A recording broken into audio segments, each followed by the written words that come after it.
प्रेम करते हैं। जिसको भी आप मान लीजिए, चाहे भोलेनाथ हो गए, माता जी हो गए, ये ना समझिएगा कि हम बांके बिहारी के चरण पूज रहे हैं तो ही हमारा उद्धार है, या भोलेनाथ के पूज रहे हैं। ये सारी शाखाएं हैं, टहनी। जड़ मूल जड़ तत्व क्या है? ईश्वर। आप ईश्वर के नाम से पूजा पाठ कीजिए। जो भी महत्व है, सब ये जितने हैं ये सब एक जड़ है, जड़ के सारे टहनी है, जुड़े एक ही चीज से है सब लोग। चाहे आप इनको मना लीजिए, भोलेनाथ जी को, बांके बिहारी जी को, राम जी को, माता जी को, सूर्य देव को, धरती माता, सब तत्व एक ही। ये ना सोचेगा कि इनकी पूजा करेंगे तो वो नाराज हो जाएंगे, उनकी पूजा करेंगे तो वो नाराज हो जाएंगे। ऐसा कभी अपने मन में, जहाँ आपका मन लग जाए बस वहीं आपको, लेकिन किसी एक को पकड़िए। कहने का मतलब है दर बदर भटकना नहीं है, मानो सबको पकड़ो एक। किसी एक को पकड़िए, कोई इष्ट अपना बनाइए।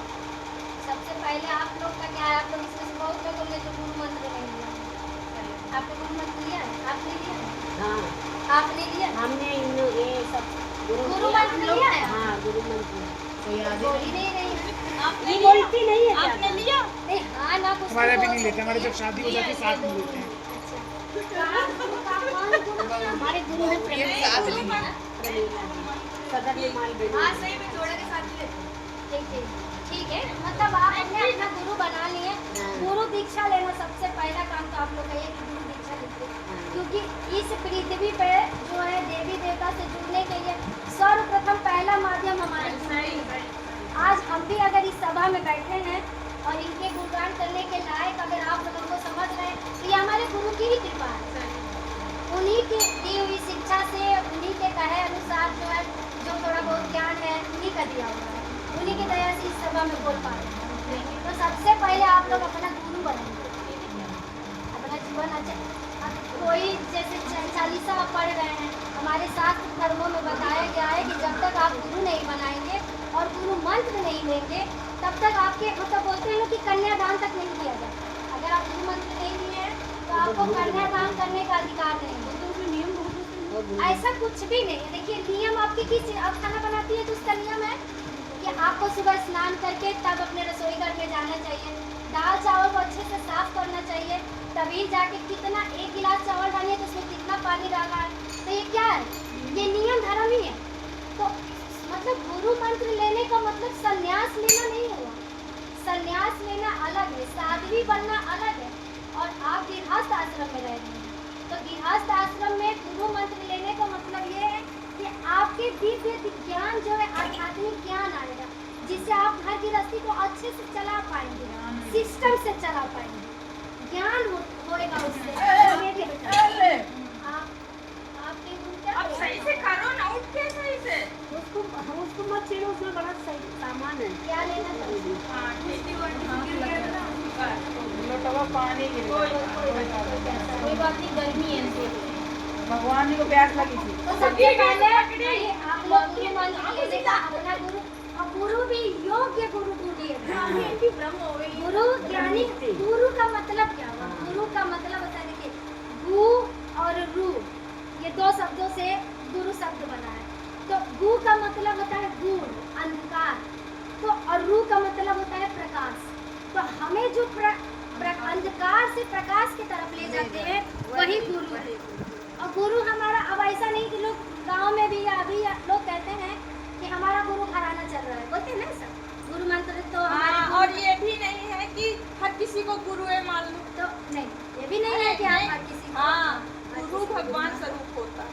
तो गुरु ही भगवान होता है, स्वरूप हाँ, नहीं। वही इस धरती पे हमारे गुरु जो हैं वही हमारे लिए भगवान है, उन्हीं के आदेश से।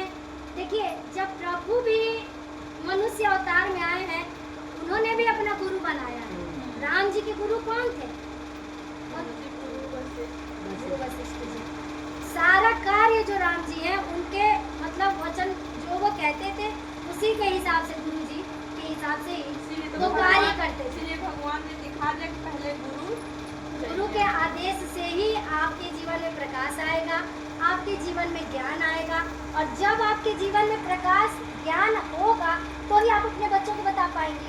और जब मान लीजिए हम 4 लोग अगर अपने बच्चों को अच्छी शिक्षा दिए तो 4 का परिवार सुधरा, वो 4 और 4 को सुधारेगा, वो 4 और 4 को सुधारेगा, इससे हमारा पूरा समाज सुधरेगा। सुधार नहीं सकते हैं, लेकिन हम अपने आप को सुधार सकते हैं।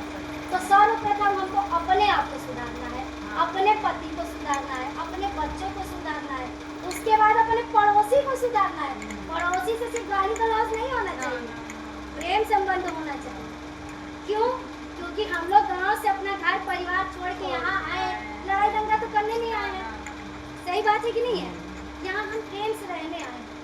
तो सबसे पहले मित्रता हमें अपने पड़ोसी से रखना चाहिए, और पड़ोसी भी उस लायक होना चाहिए, है ना? पड़ोसी भी उस लायक होना चाहिए कि हमारा पड़ोसी कैसा है, ये भी निर्भर करता है। अब हम आपके पैरों हाथों में गिरे जा रहे हैं ये सोच के, अरे चलो आप तो सब में प्रेमानंद महाराज कहते हैं सारे जीव में भगवान है, ठीक। अब ये कहानी देखिए, मैं मार्ग से पटक गई, अपने एक भी कहानी नहीं।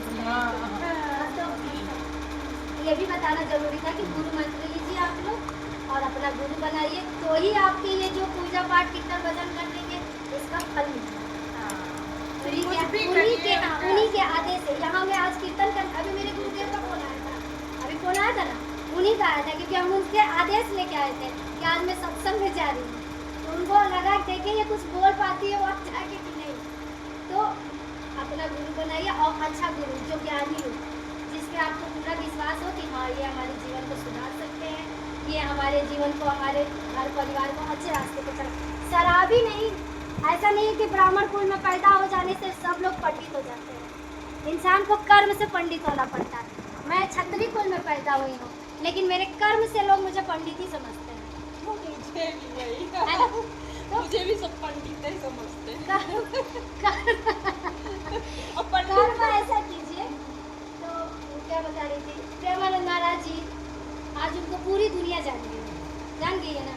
क्यों? ऐसा तो नहीं उनके जैसे बहुत संत ऋषि हुए ना, लेकिन वो निस्वार्थ भाव से सेवा पानी कर रहे हैं, उसके बदले में कुछ इच्छा नहीं रख रहे हैं। कहीं वो ये डिमांड नहीं करते इतना चढ़ाओ तो ही मैं बताऊंगा, तो ही मैं दर्शन दूंगा।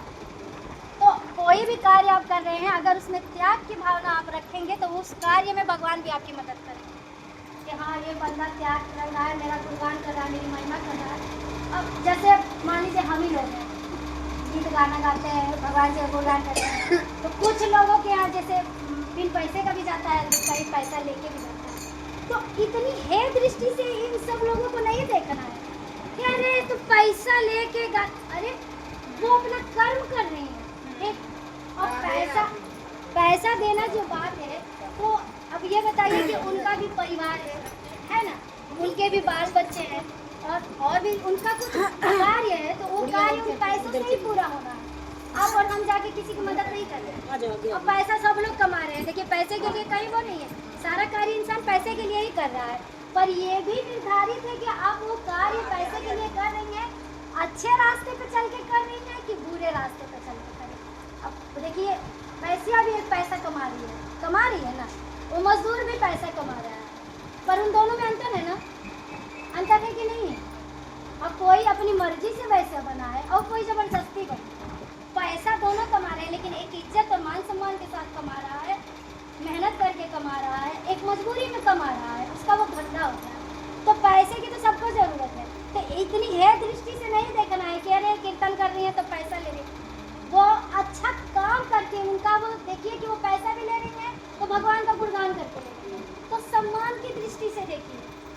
दो चार गाने आप लोग भी गा लेते हैं, ऐसा नहीं है, तो अपने लिए इस शब्द का प्रयोग नहीं करता है कि मैं गाने वाली हूँ, पर जो लोग आपके बुलाने पर हम लोग आए हैं, है ना, तो कुछ समझ के आप लोग बुलाए तो आदर दीजिए, उस चीज़ को समझिए कि वो भगवान का गुणगान कर रही हैं। प्रेमानंद महाराज जी क्या कर रहे हैं?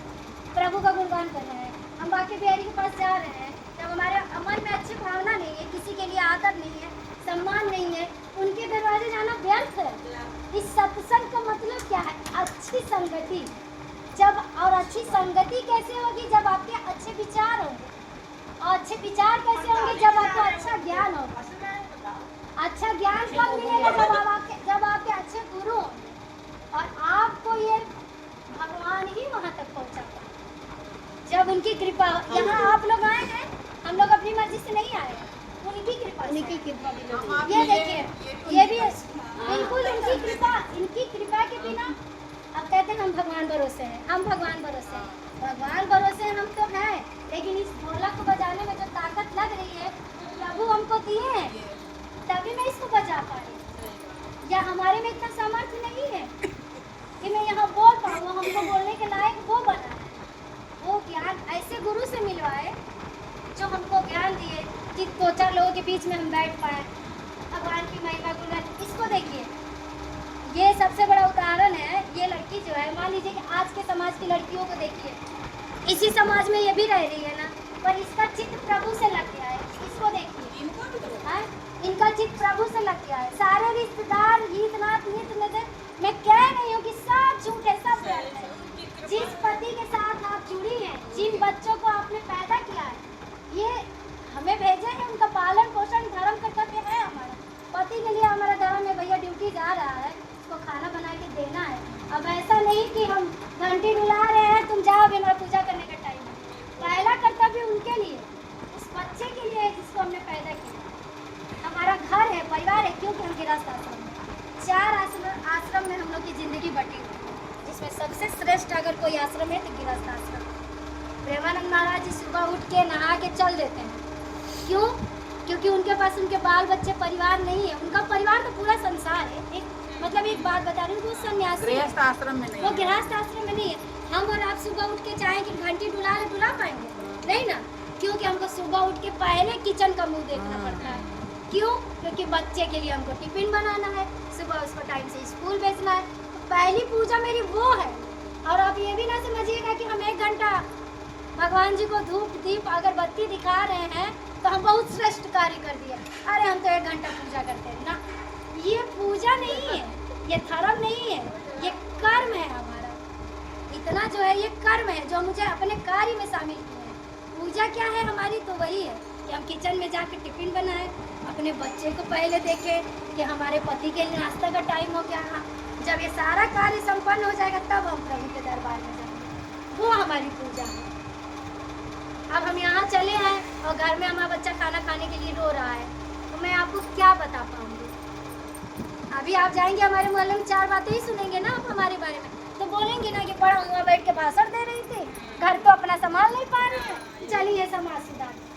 तो इसीलिए कह रही हूँ कि कोई कार्य हमसे ऐसा ना हो कि 4 लोग समाज में हमारी बुराई करें। पहले मुझे अपने को सुधारना है। ये तिलक लगा के चलते हैं तो 4 लोग तो अच्छा बोलते हैं, पर 4 लोग नहीं 10 लोग इस पे कमेंट करते हैं। 4 ही लोगों को अच्छा लगता है। अच्छा किसको लगता है? जो इतनी सरल है, जो इसका महत्व समझते हैं। बहुत लोग हमको जानते हैं क्या बोलते हैं? बोलते हैं कि इतना लंबा टीका लगा लेने से कोई साधु नहीं हो जाता है ना, ऐसा बोलते हैं। बात बिल्कुल सही है, बात ये सही भी है कि छोटा बना लेने से, दाढ़ी बना लेने से, टीका लगा लेने से कोई साधु नहीं होता। इंसान अपने विचारों से साधु होता है, संत अपने विचारों से होता है और कर्मों से होता है। लेकिन ये क्या है? ये मेरा अपने प्रभु के लिए प्रेम है।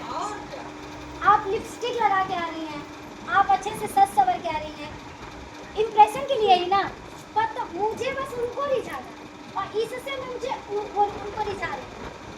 क्यों? क्योंकि इस शरीर से तो सारे रिश्ते हैं, लेकिन इस आत्मा का रिश्ता उनके साथ। वो प्रभु ही हमारे सब कुछ है। मेरे पति हैं, मेरे पुत्र हैं, मेरे पिता हैं, मेरे माता है, तुम्हें वो माता च पिता, तुम्हें वो बंधु चस्का, सारे रिश्ते उनसे हैं, क्योंकि ये आत्मा उनसे जुड़ी हुई है। इस शरीर से मेरा पुत्र है, इस शरीर से मेरा पति है, और मेरा कोई नहीं। आज अगर मैं बिस्तर में पड़ जाऊं तो पति अगर बहुत